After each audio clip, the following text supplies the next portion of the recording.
ರಾಮಪುರ ಕಾಡುಗಳಿಂದ ಕೂಡಿದ ನದಿ ಹರಿದು ಹೋಗುವ ಒಂದು ಸಣ್ಣ ಗ್ರಾಮ. ಇಲ್ಲಿ ಜನ ಸಾದಾ ಸರಳ ಬದುಕನ್ನು ನಡೆಸುತ್ತಿದ್ದರು. ಆದರೆ ಬಡತನ ಅವರ ನಿತ್ಯ ಸಂಗಾತಿ. ಕಳೆದ ಕೆಲವು ತಿಂಗಳಿಂದ ಈ ಊರಿನಲ್ಲಿ ವಿಚಿತ್ರ ಘಟನೆಗಳು ನಡೆಯುತ್ತವೆ. ನಿತ್ಯರಾತ್ರಿ ಬಡ ಕುಟುಂಬಗಳ ಮನೆ ಮುಂದೆ ಅಪ್ರತವಾಗಿ ಅನ್ನದ ಬಡಿಗಳು, ತಿಲ್ಲುಕಾಳು, ಕೆಲವೊಮ್ಮೆ ಹಣವೂ ಕಾಣಿಸುತ್ತಿತ್ತು. ಯಾರೂ ಈ ಸಹಾಯವನ್ನು ಮಾಡುತ್ತಿದ್ದಾರೋ ಗೊತ್ತಿರಲಿಲ್ಲ. ಕೆಲವರು ಇದನ್ನು ದೇವರ ಕೃಪೆ ಎಂದರೆ, ಕೆಲವರು ದೆವ್ವದ ನೆರವೋ ಎಂಬ ಊಹಾಪೋಹಗಳನ್ನು ಹಬ್ಬಿಸುತ್ತಿದ್ದರು. ಆದರೆ ರಂಗನಿಗೆ ಈ ನಿಗೂಢತೆ ಅರಿವಾಗದೇ ಇರಲಿಲ್ಲ. ಆತ ಯುವಕನಾಗಿದ್ದರೂ ಜೀವನದ ಕಠಿಣತೆಗಳನ್ನು ಎದುರಿಸಿದ್ದ. ಅವನ ತಾಯಿ ಲಕ್ಷ್ಮಿ ಎಂದು ಹೇಳುತ್ತಿದ್ದಳು, ನಾವು ಬಡವರ ಸಹಾಯ ಮಾಡಬೇಕು, ಇದು ದೇವರ ಸೇವೆ.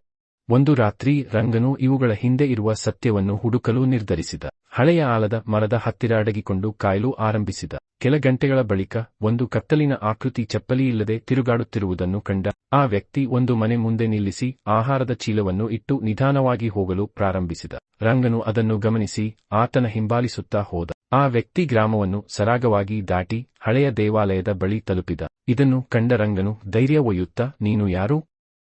ಏನ್ಮಾಡ್ತಾ ಇದೀಯಾ ಎಂದು ಪ್ರಶ್ನಿಸಿದ. ಆ ವ್ಯಕ್ತಿ ತಿರುಗಿ ನೋಡಿದನು. ಅವನು ಎತ್ತರದ, ದಪ್ಪ, ಬುದ್ಧಿವಂತ ಕಣ್ಣುಗಳ ಜೊತೆಗೆ ಗಡ್ಡವಿಟ್ಟ ವ್ಯಕ್ತಿ. ಅವನ ಧ್ವನಿ ಶಾಂತವಾಗಿದ್ದರೂ ಶಕ್ತಿ ತುಂಬಿದ್ದಿತು. ನಾನು ವೀರಣ್ಣ ಎಂದು ಆತ ಪರಿಚಯಿಸಿಕೊಂಡ. ನಾನು ಬಡವರ ಸಹಾಯ ಮಾಡುತ್ತೇನೆ. ರಂಗನು ಆಶ್ಚರ್ಯಚಕಿತನಾಗಿ, ಆದರೆ ಯಾಕೆ ಗುಪ್ತವಾಗಿ ಎಂದು ಕೇಳಿದ. ವೀರಣ್ಣ ಸ್ಮಿತಿಸಿದರು. ನಿಜವಾದ ಸಹಾಯ ಮೌನವಾಗಿಯೇ ಇರಬೇಕು. ಬಡವರು ನೆರವನ್ನು ಬೇಕು, ಹೆಸರನ್ನು ಅಲ್ಲ. ರಂಗನ ಕಣ್ಣು ಮತ್ತೊಂದು ಸಂಗತಿಯನ್ನು ಹಿಡಿಯಿತು. ವೀರಣ್ಣನ ಶಾಲಿನಡಿ ಒಂದು ಖಡ್ಗ, ಕತ್ತಿ ಅಡಗಿತ್ತು. ನೀನು ಕೇವಲ ಸಹಾಯಗಾರನಲ್ಲ, ಹೌದು ಎಂದು ರಂಗನು ಕೇಳಿದ. ವೀರಣ್ಣನ ಮುಖ ತೀವ್ರವಾಗಿತ್ತು. ಈ ಊರಿನ ಮೇಲೆ ಅಪಾಯ ಕಾದಿದೆ ರಂಗ. ಮಳೆ ಬರುವ ಮುನ್ನ ಮೋಡಗಳು ಕತ್ತಲಾದಂತೆ ಈ ಊರಿನ ಶಾಂತಿಗೆ ಶತ್ರುಗಳು ಸಿದ್ಧರಾಗಿದ್ದಾರೆ. ಆ ಅಪಾಯ ಯಾರು?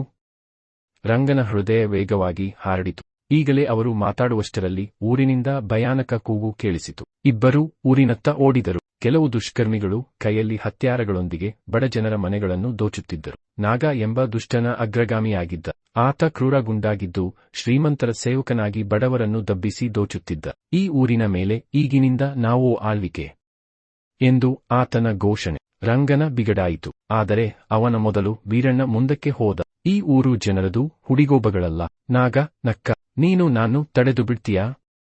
ನೀನು ಯಾರು? ವೀರಣ್ಣ ತನ್ನ ಖಡ್ಗವನ್ನು ಎಳೆದ. ನಾನು ಈ ಊರಿನ ಸೈನಿಕ. ಒಂದು ಭೀಕರ ಹೋರಾಟ ಶುರುವಾಯಿತು. ವೀರಣ್ಣನು ಯೋಧನಂತೆ ಚಲಿಸಲಾರಂಭಿಸಿದ. ಅವನ ಕತ್ತಿ ಬೆಳಕಿನಂತೆ ಮಿನುಗುತ್ತಿತ್ತು. ದುಷ್ಕರ್ಮಿಗಳು ಆತನಿಗೆ ಏನೂ ಮಾಡಲಾಗದಂತೆ ಒಂದು ಹಿನ್ನಡೆಯಿಲ್ಲದೆ ಹೋರಾಡುತ್ತಿದ್ದ. ಇದನ್ನು ನೋಡಿ ರಂಗನುಲು ಕೈಯಲ್ಲಿ ಒಂದು ಲಾಠಿಯನ್ನು ಹಿಡಿದು ಹೋರಾಟಕ್ಕೆ ಸೇರ್ಪಡೆಗೊಂಡ. ಈ ದೃಶ್ಯ ನೋಡಿ ಊರಿನ ಜನರು ಧೈರ್ಯ ತುಂಬಿ ತಮ್ಮ ಕೈಗೆ ದೊರೆತ ಹಕ್ಕಿ, ಕುಂಚಿ ಮತ್ತು ತೋಳಿಯಂತೆ ಏನಾದರೂ ಹಿಡಿದು ತಮ್ಮ ಹೋರಾಟವನ್ನು ಆರಂಭಿಸಿದರು. ಅತ್ಯಂತ ಬಿರುಸಿನ ಹೋರಾಟದ ಬಳಿಕ ದುಷ್ಕರ್ಮಿಗಳು ಸೋತು ಬಿದ್ದರು. ಕೊನೆಗೆ ನಾಗ ಓಡಲು ಯತ್ನಿಸಿದ. ಆದರೆ ವೀರಣ್ಣ ಅವನನ್ನು ಹಿಡಿದು, ಈ ಊರಿನಿಂದ ಕಾಲ್ಕಿತ್ತ ಹೋಗು, ಹೀಗಿದ್ರೆ ಬದುಕ್ತೀಯಾ ಎಂದು ಕಿಡಿಗೇಡಿಯನ್ನು ಎಚ್ಚರಿಸಿದರು. ನಾಗ ಭಯದಿಂದ ತಲೆ ಬಾಗಿಸಿ ಓಡಿಹೋದ. ಸುರಿಯುವುದೇದ ಹೊತ್ತಿಗೆ ಗ್ರಾಮಸ್ಥರು ವೀರಣ್ಣನ ಸುತ್ತ ಸೇರಿದರು. ನೀನು ಯಾರು? ಎಳೆಯೊಬ್ಬನು ಕೇಳಿದ. ವೀರಣ್ಣನು ಸ್ಮಿತಿಸಿ, ನಾನು ಕೇವಲ ಒಂದು ಪಯಣಿಗನಲ್ಲ, ಆದರೆ ಯಾವಾಗಲೂ ನ್ಯಾಯಕ್ಕಾಗಿ ಹೋರಾಡುವವನಾಗಿರುತ್ತೇನೆ. ನೀನು ಸಹಾಯ ಮಾಡೋದು ಯಾಕೆ? ಇನ್ನೊಬ್ಬ ಮಹಿಳೆ ಕೇಳಿದಳು. ಅವನು ರಂಗನತ್ತ ನೋಡಿ, ಎಲ್ಲಿಯೂ ಕತ್ತಲೆ ಇದ್ದರೂ ಒಬ್ಬರೂ ದೀಪ ಹಚ್ಚಿದರೆ ಸಾಕು ಎಂದು ಹೇಳಿದರು. ಇದು ಹೇಳಿದ ಮೇಲೆ ವೀರಣ್ಣ ತಿರುಗಿ ಅಡವಿ ದಾರಿಗೆ ನಡೆದು ಹೋದ. ಗ್ರಾಮಸ್ಥರು ಆತನ ನೆರಳನ್ನು ನೋಡುತ್ತಾ ನಿಂತರು. ಆದರೆ ವೀರಣ್ಣನ ಅನುಭವ, ಅವನ ಹೋರಾಟ, ಅವನ ಧರ್ಮಬುದ್ಧಿ ಈ ಊರಿನ ಜನರ ಮನಸ್ಸಿನಲ್ಲಿ ಸದಾಕಾಲ ಉಳಿಯಿತು. ರಂಗನು ಈಗ ಸ್ಫೂರ್ತಿ ಪಡೆದು ಆತನ ದಾರಿಯಲ್ಲಿಯೇ ನಡೆದು ಬಡವರ ಸಹಾಯ ಮಾಡಲು ನಿರ್ಧರಿಸಿದ. ವೀರಣ್ಣನು ಊರಿನಿಂದ ಹೋದರೂ ಅವನ ವೀರನ ನೆರಳು ಎಂದೆಂದಿಗೂ ಉಳಿಯಿತು.